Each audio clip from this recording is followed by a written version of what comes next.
स्वागत है आपका अभी क्लासेस डाउट्स में। और आपका प्रश्न है कि स्वपोषी पोषण के लिए आवश्यक परिस्थितियां कौन से हैं, उसके उत्पाद क्या है। सबसे पहले तो आवश्यक परिस्थितियां हमें बताना है और फिर हमें बताना है उसके उत्पाद। यानी कि इसमें दो प्रश्न है। परीक्षा में आपको ये सवाल 2 नंबर दिला सकते हैं। आइए इस सवाल का जवाब मैं बताता हूँ कैसे लिखना है। सबसे पहले लिखना है कि आवश्यक परिस्थितियां। तो लिखेंगे स्वपोषी पोषण के लिए आवश्यक परिस्थितियां निम्नलिखित है। क्या क्या चीजें चाहिए। स्वपोषी पोषण के लिए सूर्य की प्रकाश की उपस्थिति होना बहुत ज्यादा जरूरी है। दूसरा, क्लोरोफिल की उपस्थिति होना बहुत जरूरी है।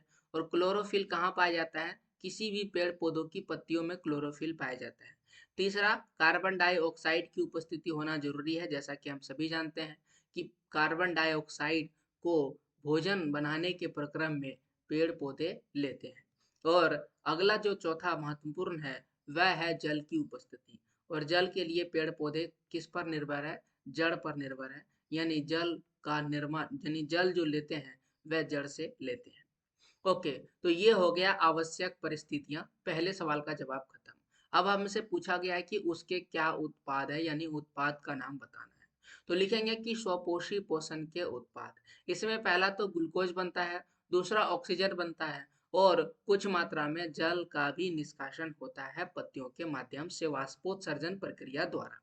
तो इस प्रकार से ये हो गया आपके सवाल के जवाब। आप चाहे तो ये फोटो भी बना सकते हैं, और अगर नहीं बनाने के लिए आता है तो आप इसे छोड़ भी सकते हैं। ठीक है, तो ये था आपके सवाल का जवाब। ऐसे बेहतर सवालों के जवाब के लिए चैनल को जरूर सब्सक्राइब कीजिएगा। और अगर आप क्लास 10th में पढ़ रहे हैं और साइंस का क्वेश्चन आंसर ढूंढ रहे हैं तो कहीं मत जाइए, आप चैनल के प्लेलिस्ट में विजिट कीजिए। आपको वहां पर बहुत सारे क्वेश्चन आंसर मिल जाएंगे चैप्टर बाय चैप्टर। जिस भी चैप्टर का क्वेश्चन आंसर आपको चाहिए उस चैप्टर का क्वेश्चन आंसर ढूंढिए, देखिए और परीक्षा की तैयारी कीजिए। पूरा वीडियो देखने के लिए थैंक यू।